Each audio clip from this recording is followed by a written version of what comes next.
Ода Лондон BBC саламатсыздарбы. Ел аралык жаңылыктар менен таныштырып, Гүлнара Касманбетова. Pfizer компаниясынын вакцинасы 90% жигердүүлүгүн көрсөткөнү жарыяланды. Дональд Трамп жеңилгенин моюнга элек. Бирок АКШнын жаңы шайланган президенти Джо Байден иш планын алга сүрөй баштады. Армениянын азыркы премьер-министри менен Тоолу Карабахтагы согуш токтобойт, дейт Азербайжан президенти BBC менен маегинде.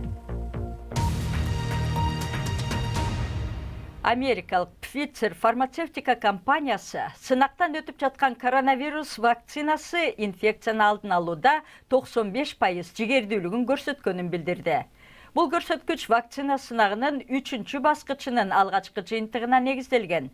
Сынакка 6 өлкөдөн катышкан 43 000 кишинин бири да кооптонуусун каттаган жок.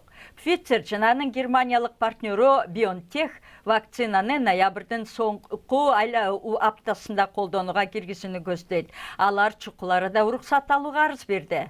Бул пандемияга каршы аракеттердин алга карай олуттуу кадамы катары сыпатталууда. BBC кабарчысы Анна Коллинсон маалымат позитивдүү болгону менен айрым суроолор ачык бойдон калууда дейт. Бул чынында эле чоң бурулуш учурдай туюлууда. Бул вакциналар бизге карантинден жана жакындарыбызга жолуга албай, социалдык аралык сактоого мажбур болгон шарттан биротоло чыгууга мүмкүндүк берген жол болуп саналат. Вакцина бул шарттан чыгууга жол берет. Аталган вакцинаны Pfizer фармацевтикалык корпорациясы менен германиялык BioNTech фирмасы биргелешип чыгарууда. Сынакка 6 башка мамлекеттен 43 000 киши тартылган. Учурдагы сынактын жүрүшүндө ал 90% учурда ковид инфекциясынан сактаган. Анын терс таасири байкалган жок. Бирок дали болсо маалымат топтоп жатышат. Болушунча көп маалымат топтоп, көбүрөөк чыгарып, тезирээк сынап, ал коопсуз экенин аныктоо зарыл. Ал симптомдорду жок кылууга көмөктөшүүдө. Бирок азырынча вирусту такыр жуктурбайт деп айтууга эрте. Жаңы шайланган президент Джо Байден Ак үйдө кызматка киришүүгө кам көрө баштады. Ал биринчи кезекте коронавирус пандемиясы менен күрөшүүгө күчүрөйбүз деп убада кылды. Бирок Дональд Трамп шайлоодо жеңилгенин моюнга ала элек. Жыйынтыктар чыккандан кийинки биринчи кайрылуусунда Джо Байден Американын жүрөгүн калыбына келтирүүнү каалайм деди. BBC'нин Түндүк Америка боюнча кабарчысы Ник Брайан Байден туулуп өскөн Вилмингтон шаарынан баяндайт. Бүтүндөй Америка боюнча демократтар жеңишти майрамдап, жеңилдеп калышты. Ак үйдө Джо Байден ээлерине көзү жетип кубанышууда. Дональд Трамп эми кетет деп жеңилдеп калышты. Коронавирустун айынан майрамга машинелери менен келип жатышты. Социалдык аралык убактылуу унутулду. Болгону бет каптар добуштарды бир аз басууда. Муундар аралашкан бул жыйын бүгүнкү Американын жүзү. Kamala Harris. Кечки салтанатта биринчи жолу өңү ак эмес. Ананда аял киши вице-президент болуп элге кайрылуу жасады. Камала Харрис Джо Байдендин шайлоо өнөгү. Мен бул кызматка келген биринчи айым болсом да акыркысы болбойм. Анткени бүгүнкү жыйынга күбө болгон кичинекей кыздар Америка мүмкүнчүлүктөрдүн өлкөсү экенин көрүп турат. Америка Кошмо Штаттарынын жаңы президенти Джо Байден. Коомдук кызматтарда дээрлик 50 жылдан бери жүргөн Джо Байден трибунага ашыгып чыгып келгени жөн жерден эмес. Анын жүзүндөгү бет кабы да пандемиянын айынан ого бетер экиге бөлүнгөн өлкөдө саясий символго айланды. Ал өзүн коомду айыктыруучу карыя катары көрсөттү. Folks, I'm a proud Democrat. Эл журт, мен демократ болгонума сыймыктанам. Бирок мен өлкөнү Американын президенти катары башкарам. Мага добуш бергендерге кандай иштесем, добуш бербегендер үчүн да ошондой эле жан дилим менен иштейм. Америка караланган ушул доор мына азыр токтоп, жок боло баштасын. Ак үйдө демократтар Дональд Трампты утулганын моюнга алып кетүүгө үндөп жатышат. Бирок президент Трамп дем алыш күнү гольф ойноп кетип калыптыр. Ал дале болсо далил келтирбестен шайлоо бурмаланды, чоң көз боемочулук болду деп айтууда. Байдендин жеңиши демейде Дональд Трампка мүнөздүү болгон телеге ылайык шоу менен аяктады. Ал Джо Байден утканын тастыктаган демократтык реалдуулукту көрсөттү. Эми Американын жаңы шайланган президенти Джо Байдендин Ак үйдү көздөй 40 жылга жакын саясий сапарына сереп салалы. Джо Байден Вашингтон саясатын өзүнүн 5 колундай билет. Анын саясий карьерасы АКШ Сенатында 36 жыл иштеп, жана 8 жыл вице-президенттик кызмат менен калыптанды. Эми ага АКШны мындан ары калыптандырууга мүмкүнчүлүк берилди. Ал өлкө тарыхындагы жашы эң улгайган президент болот. Байден бул шайлоого 40 жыл бою иштеген саясатчы катары катышууда. Ал борборчул көз карашта. Негизинен анын саясаты Обама саясатынын уландысы болору күтүлүүдө. Бирок Демократтар партиясынын өзөгү өзгөрдү. Демократтардын колдоочулары салык төлөмдөрү, саламаттыкты сактоо тармагы жана айлана чөйрөнү сактоо сыяктуу маселелерде ири өзгөрүүлөрдү эңсөөдө. Демократтар партиясынын колдоочуларынын көбүн прогрессивдүү көз караштагы адамдар түзөт. Ошолордун колдоосуна ээ болуу бул жерде негизги максат. Джо Байдендин мунаса табууга жана чечимге жетүүгө умтулуусу менен ага добушун бергендердин амбициясын аткарууда тең салмактуулукту кармоо анын негизги милдети болот. Джо Байдендин өлкөдөгү эң жогорку кызматка жетүү амбициясы 30 жыл мурун түптөлгөн. Мен ушул жерде туруп Америка Кошмо Штаттарынын президенттигине талапкерлигимди коюп жатам.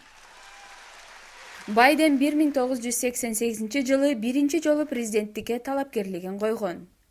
Бирок Британиядагы лейбористер партиясынын ошол кездеги лидери Нил Кинноктун сөзүн көчүрүп сүйлөгөнү үчүн жарыштан өз ыктыяры менен чыгып кеткен. 2008 жылы Байден демократтардан президенттикке талапкер болду. Бирок көп өтпөй Байден вице-президент катары Обама командасына кошулду. Узакка созулган саясий тажрыйбасына карабай, анын иш алып баруусу кандай болот деген суроолор көп. Кампания маалында ал карама-каршылык жараткан маселелерден оолак тура алды. Катаал мыйзамдардын кабыл алынуусун кечиктирүү жана партия ичиндеги келишпестиктер өнөктүк учурунда боло берет. Бирок бул көйгөйлөр иш башталганда жок болуп кетпейт. Ак үйдү көздөгөн сапарында Байден бир топту башынан өткөрдү. Бирок анын эң олуттуу сыноолору дагы деле алдыда турса керек.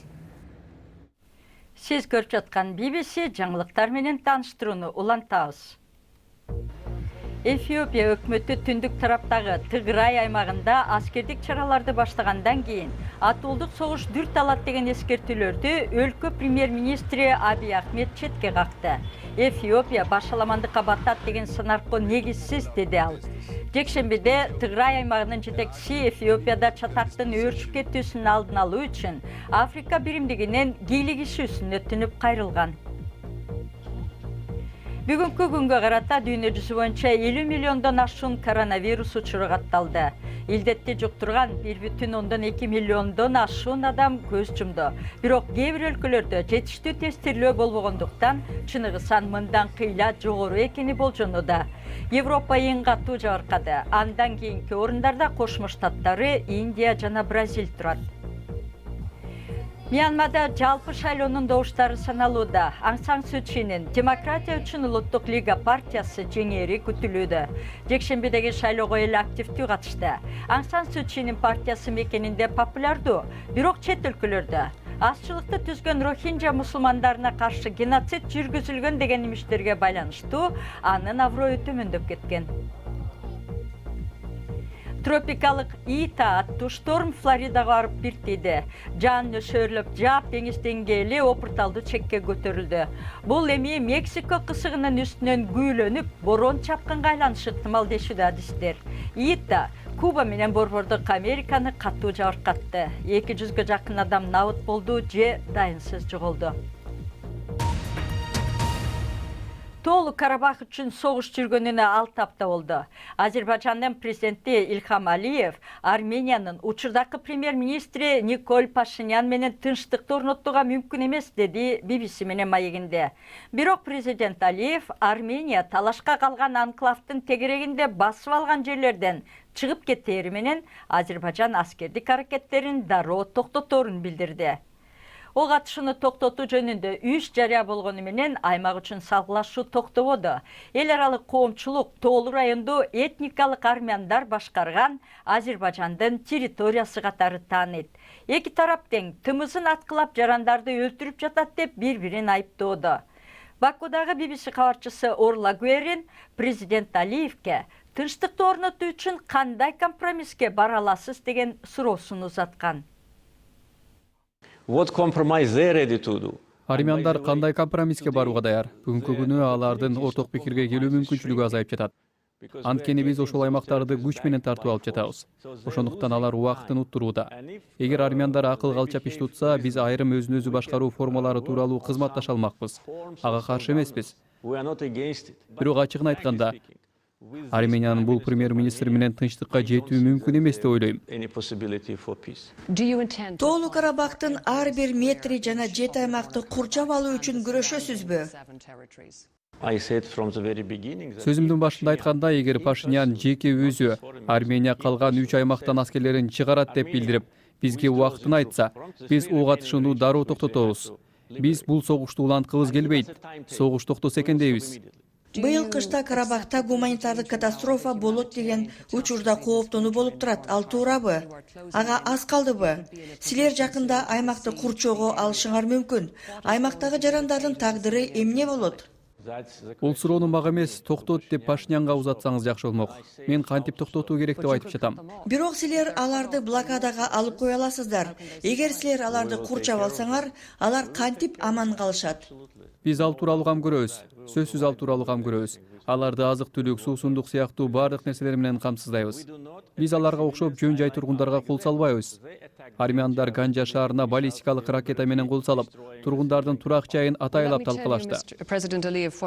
BBC'деги кесиптештерим эмнелерге күбө болгонун президент Алиевке айта кетейин. Алар 1-2, 3 октябрь күндөрү Тоолу Карабактагы Степанакерт шаарында болуп, шаарды туш келди аткылап жатканын көрүшкөн.